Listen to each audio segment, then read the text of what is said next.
We are so cognitive that the one thing that will get you out of your mind and out of the, am I enough? Am I good enough? Will I be strong enough? Oh, like I'm so anxious. It's gonna be breath work first, which is why we come to these tubs to get right with some seriously tumultuous, challenging condition, and then come back to our breath. That's the only thing we fucking have in this moment. Gang, gang, gang. Welcome back. Episode 3 of Tub Talk Tuesday. This week's episode is sponsored by Whoop. If you're ready to unlock your peak performance, Whoop, the 24/7 fitness wearable, helps you optimize training, sleep, and recovery with advanced insights and analytics. You'll know exactly when to push and when to prioritize your rest and recovery. Take your fitness journey to the next level with Whoop. Visit the link in my bio to claim your complimentary Whoop 4.0 and 1 month free. Episode 3, we have Angela Boulet. Angela, welcome. Thank you so much for having me. I'm so excited to be here. Thank you so much for being here. I was actually in a pinch last night. Yeah. Really needed somebody to step in. It was a whole thing. And come here for my guest series this morning, and you stepped up.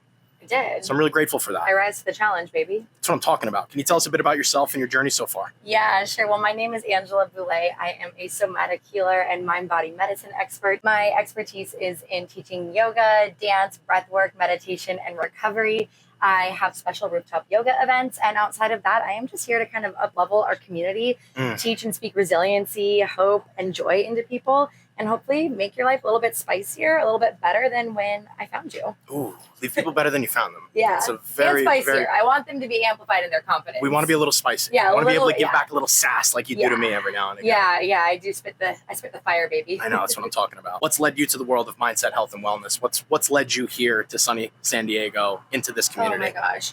Let's start with health, wellness, and mindset. Honestly and vulnerably, my own brokenness, feeling like there wasn't anything out there for people like me, meaning a highly sensitive person, an empath, somebody that feels things deeply, and therefore all the pain and all the joy was very, very amplified.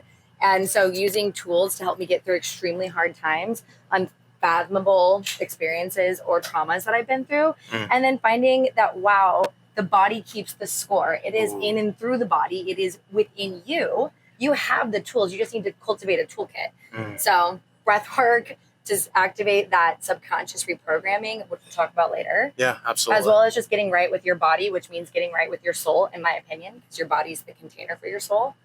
That's kind of it. This is my favorite modality for what you just touched on. Yeah, I agree. So what is your favorite tool in your toolbox, in your toolkit? Yeah, 100%. I would say movement as medicine first and foremost, but before I move my body, I activate my breath. That's extremely important because the monkey mind is so real. We are so cognitive that the one thing that will get you out of your mind and out of the, am I enough? Am I good enough? Will I be strong enough? Oh, like I'm so anxious. It's going to be breath work first, which is why we come to these tubs to get right with some seriously tumultuous, challenging conditions. Hell yeah. And then come back to our breath. That's the only thing we fucking have in this moment. Am I allowed to cuss? I absolutely. Okay, oh my great. God. Very much so encouraged. And then after the breath work, of course, moving my body, I always feel like such a badass when I'm like in dance or in motion, just something that makes me feel like authentic and strong. It's amazing what you said about the breath, because when I facilitate cold plunges, for anybody who's never done it before, they forget to breathe. And it's like, it's the first thing that goes because we panic. And like a number one tip I could give to anybody that's in a panic mode in the tub of real life is you're going to be breathing like up here. Breath is supposed to be belly, rib cage, chest, and then a deep exhale, whether it's out your mouth or out the nose.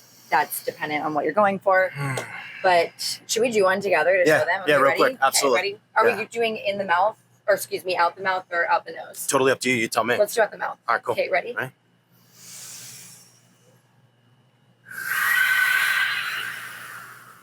There you go.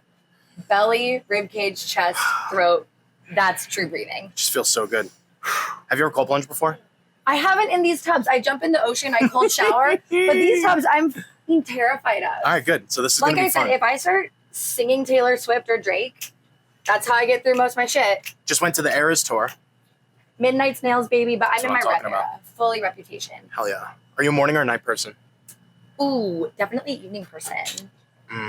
Yeah, my creativity, like I was telling you last night, pops off at like 1 a.m. So I struggle with that because I really want to and desire to be a morning person, and I have been in recent seasons of my life, but the current one that I'm in right now, I feel like it's okay to just feel all the feels and like lean into summer and enjoy some of the things that we're doing. That's a huge part of this. Is structure is really important, but one of the number one things I like to say to people is freedom within framework, fluidity within structure, because if you don't have that freedom, structure feels like a prison, and it shouldn't. Structure should feel like it's actually feeding your freedom. Does that make sense? And it felt really good to feed that a little bit last night, as I said to you, right? Yeah. Like, it's been a really long time since I've purposefully stayed up to 1 o'clock in the morning, but in doing so, and keeping with that theme, like, your intention is everything. I was feeding it. Yes, if you're up till 1 a.m, binge watching TV, drinking wine, okay, great for maybe like a Saturday. Yeah. But like an intentional weekend night where you're like, damn, I'm gonna like kind of journal or do something creative or paint or like write, podcast, record, something that feeds more of like your authentic inner child. Oh yeah. Right? That's like just wants to like create. Who the fuck cares if you're up till 1 a.m? Amen. Let's get in the tub, baby. Let's get in the tub. I love that transition. That's hilarious. Just make sure Okay, wait, I'm getting my hair up because I have a lion's mane. Hold on. So we'll get in at 36. Okay. We'll stay in for, as long as you can take it. You guys, I'm like genuinely afraid, but this is my motto. Be afraid and show up anyways. How the fuck does growth happen inside? What's that? Is it a hair wash day? Finish what you were saying. It is. It is not, and that's why I can't get it wet today. It's fine. I know that you like to dunk people in first, but I'm not doing it. I'm gonna dunk. So I'll be right back. No. You can say woo, whatever. It's already so cold. Oh my god. Oh my god. Oh my god. Come on. Ready? Oh fuck. Okay. Yeah. And here we go. Woo! Oh, love, hate you. Love, hate you. Nope. How? Why and how? Holy shit. Okay. So I got to put the hat on to be able to hold the mic, but should we breathe? You have to. You got to breathe into the discomfort, Okay, another thing that I love to do is to close my eyes and visualize while I do breath work. I love that. And if I'm visualizing something, it's certainly not the ice cold piercing pain that's in my body. It's certainly on what I can control, which is, I don't know, the body, the breath, also some visions of what I want to do in life. Maybe like a little visions coming through, a little like, oh, that's an event I'm going to host next month, or ooh, that's like a guy I'm going to hit up next week. Can you tell us about some of the events that you have coming up? Yeah, so I actually previously did 3 really big events when I moved to San Diego. Fun fact, I moved here like 3 months ago. Why are my feet? I like to lean back and kind of get my neck situated.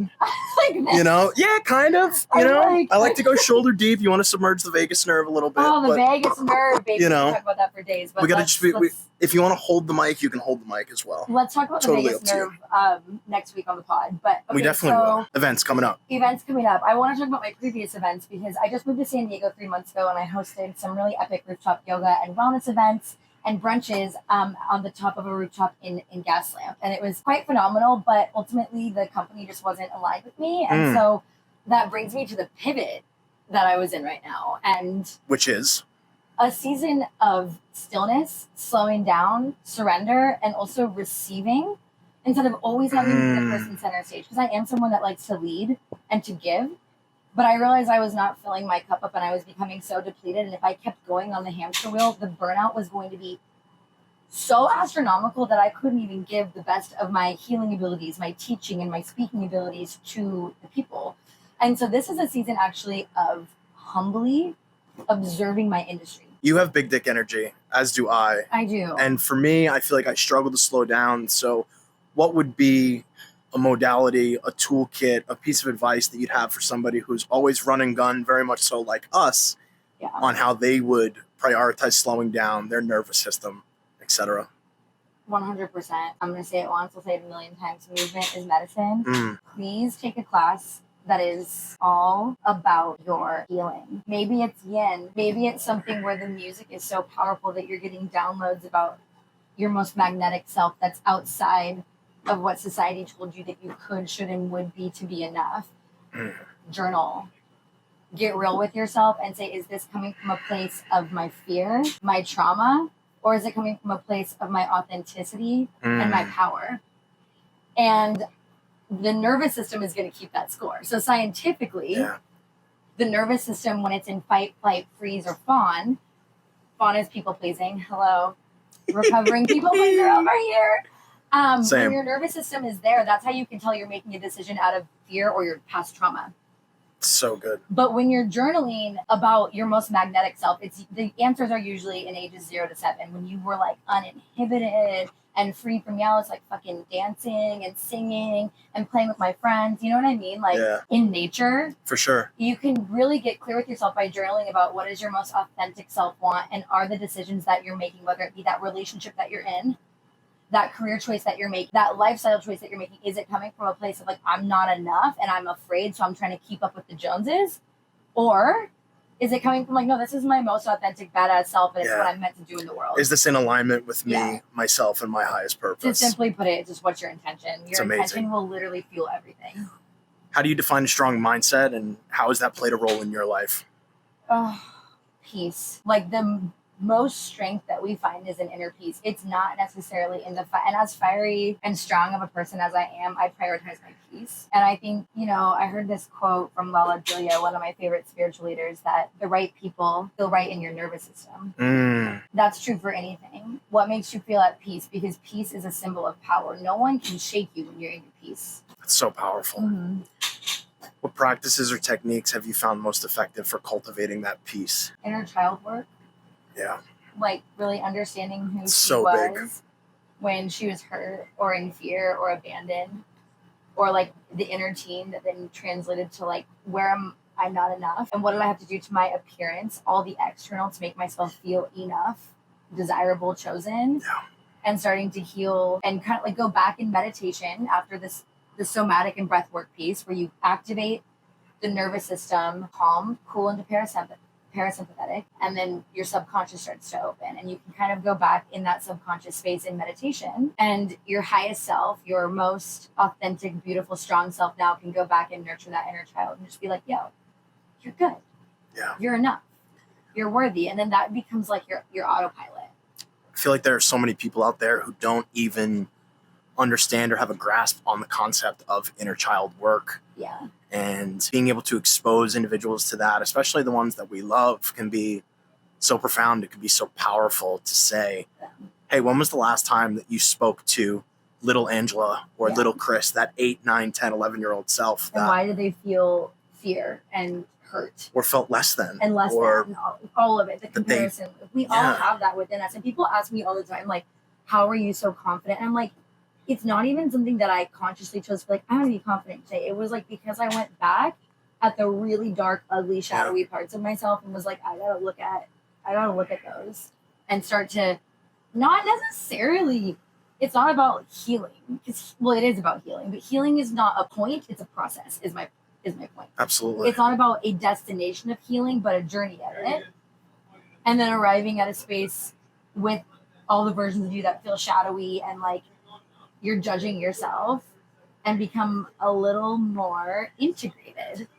Why am I the way that I am is a question that I ask myself and majority of my clients often when going through that inner child work, because 90% of the thoughts that run through our minds on a daily basis aren't even real. Sometimes they don't even exist. They're just stories or themes that we tell ourselves to keep ourselves stuck. So if you could share one piece of advice with the world, Angela, what would it be? I love this. So one piece of advice that I will always share with the world is love yourself first, because that's where you're going to lead from. You will lead with how you choose yourself. The way that your relationships look, the way that you feel like you have purpose in this world will show up in the way that you feel about yourself. So please love and choose yourself first. How you do anything is how you do everything. How you do something is how you do anything. And that's what we say in yoga all the time. And I love these questions because these are actually questions that I cover in my big events and in my yoga classes and my dance classes and my healing classes and my one-on-one sessions. We talk about this stuff because to me, embodiment, I will think and think and think. I'm an overthinker, right? So I will think about something all day, any day. But the second that I put it in my body, that's what the word it's the spelling is. E-M, body, embody, put it in the body. That's when I start to not just like think, oh, I'm strong, I'm powerful, I'm worthy, affirmations, right? It's when I literally download them and it becomes the essence of my being. So I think, embodiment and just like putting that shit in the body is huge too, right? Absolutely. Especially when there are folks that we tend to work with who are not living that path. They're not walking the walk, so to speak, and how empowering it can be to see them embody that higher self and to show up as the individual that they ultimately desire and know they can be. It's just so profound. 100%. Right. Bravery and resilience are not found in the absence of fear, but in the face of it when you choose to move through. And that means being messy. Like, be messy, but be okay with that messiness, and then choose a different action, thought, and belief about yourself to make it a little less messy next time. And it is not about perfectionism. Yeah, that's exactly what I was just going to say. Is it doesn't have to be perfect all the time. It's okay to throw a tantrum and to be messy. It's so healthy. That's why there's like rage rooms now. Like, should we go? We should go to a rage room. I would love that. I want to throw plates so bad. Yeah. Like, that would just feel so good. No, I went on a 4-gram mushroom journey a couple weeks ago. I love that. And we were over at the beach at Calumet Park, right underneath it. It's a rock beach. And for a good, 60 to 90 minutes on my journey, I was just launching rocks as hard as I could because it feels so good. That's somatic, though. That's what I'm saying. It's a release. Like your mind, and you're a mindset coach, so the mind is very important. But I always say this is a super, I'd say, secondary piece of advice to what I just said. Body leads, mind follows. If your mind is not, like, you're cognitively saying, oh, like, I want to do this thing. I have this goal. I want to get in shape. I want to have better relationships. I want to have better communication, but it's not working. That's called cognitive dissonance. Yeah. The gap between what you would like to do and what you believe you are supposed to do versus what you're actually doing. And I think that the thing that bridges that gap is movement and breath work. It's getting it in the body. Getting back into the body. Yeah. It's been a very, very common theme. You up 1,000 times before your body is like, yo, you're actually stronger than you. I was terrified to get into this cold plunge. I've never cold plunged in something this cold before. And we've been here You're doing great. 5 minutes, 3 minutes. We're in, what time are we at? We're at, let's see. We got in at 36. We're at 47. So we're in 11 minutes. Are you serious? Yeah, you've been riffing. It was like 3 whole minutes. So easy. This is what happens when I talk all the way through things. So tell us about what's one of the most powerful things that's changed your life or changed your mindset. I know that was one that you were super interested in answering before. I'm actually going to go a different direction with this where my intuition is guiding me. So my relationships have been a really big pain point in my life. Like when I was 15, I would outsource most of my power to the relationship that I was in because I wanted to feel chosen and enough, blah, blah, blah, woo, woo, woo, how that shit goes. And then it was within finding this journey of, first of all, tapping into I've been a dancer since I was 3, but then doing like the spiritual portions of dance where it's like, dance that makes your soul leave your body and see yourself as beautiful again. Yoga, breath work, meditation. That shit changed my life because it didn't outsource my power, my strength, my beauty to any, in my case, in any man, in any relationship. But it was like, man, I feel so safe because I've got me. Yeah. And then within that, when I needed to go deeper was then that subconscious reprogramming. We've talked a lot about the subconscious in this 11, 12 minutes, but your conscious mind, again, will think a million things, but your subconscious really holds the key to your long-term memory, basically. And if you can go into those memories where you had fear, pain, shame, trauma, and help to, again, nurture, I will say it again, that inner child or that inner teen, that's a big portion of what changed my life because it showed me that I don't need somebody else to outsource power or healing to. I can do it. I need me.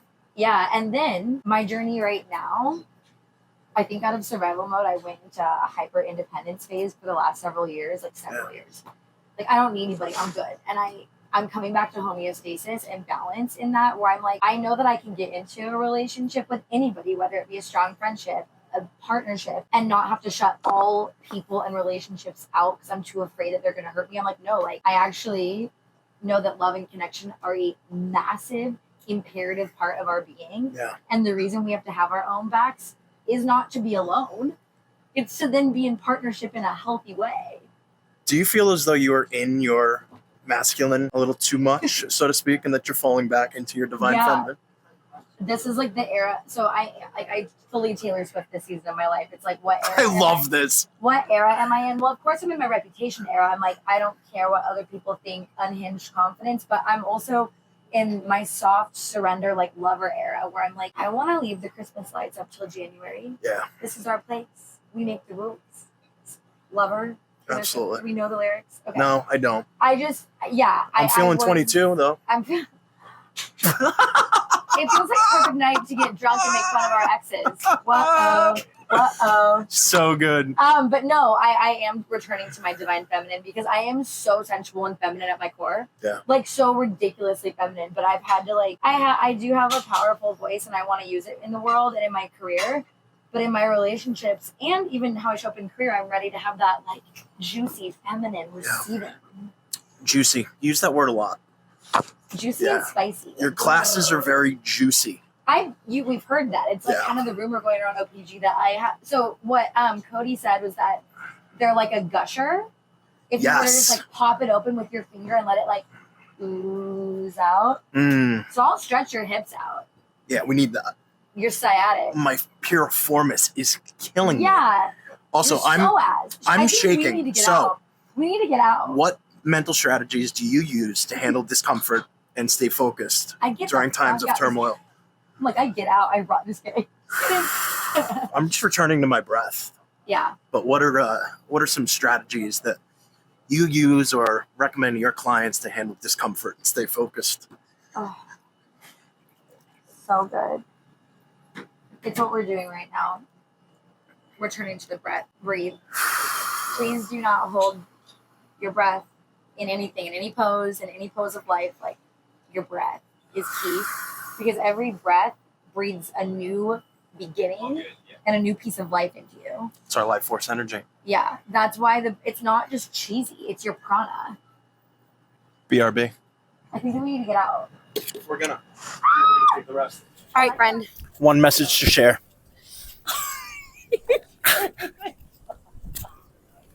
I'm literally shaking. I'm like, oh my god. My lips are the color of my toes. Yes, legitimately.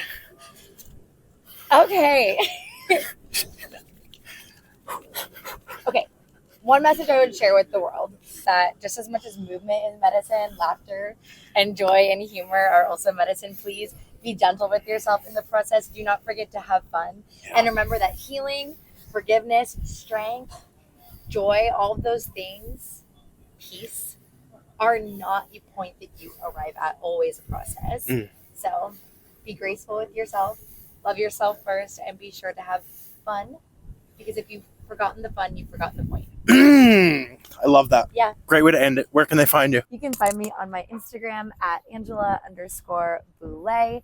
I post all of my class schedules and all the classes I'm teaching here at Ocean Pacific, which are on Wednesdays at 7 a.m., Thursdays at 9:30 a.m., and some evenings at 4 p.m. coming up. They're all based in yoga, some dance, some Pilates. My Pilates Yoga Fusion class is a mixture of hip mobility and core work in the scaffolding of a yoga flow. It's my newest class that I'm really excited. It is for athletes. If you are an athlete, a lifter, someone that works out, someone that has an active lifestyle, that class is for you. I will be there. Additionally, some really exciting news. Where else you can find me outside of my Instagram is my major website for my business and my brand is launching next week. It's where you can sign up for one-on-ones with me, private coaching, have me host your private events, astrology readings, birth chart readings, as well as tarot card readings and other manifestation coaching and somatic healing. So really excited about that. Somatic, sensuality. Yeah, that'll be a different pod conversation, but yeah, and I'm having events, guys. I promise I am pausing on them, but I'm not giving them up. So my next event, I do plan to have sometime for or around the fall equinox. So like next month. Ooh. Yeah. I'm thinking about hosting something up here if OPG wants to. So we'll see. Well, they're known for it. So right on this really curve good. right here is my vision for it's like a mini rooftop yoga because we're not like super high up, but it's still rooftop. Yeah, it feels good. And good I felt enough. like a fun like community event with maybe some drinks, collaborations with El Perez or Water Bar if they're down to have like tacos, drinks, cacao maybe. Yoga, dance fusion, Love me DJ. some cacao, for sure. Kind of like the vibe. Okay, we gotta get you warm. Yeah. We gotta get out of here. As always, if you want to work with me, be sure to head to the link in my bio to schedule a complimentary mindset, microdosing, or golf coaching call. Make it a great day or not. The choice is yours, baby. The choice is yours, baby.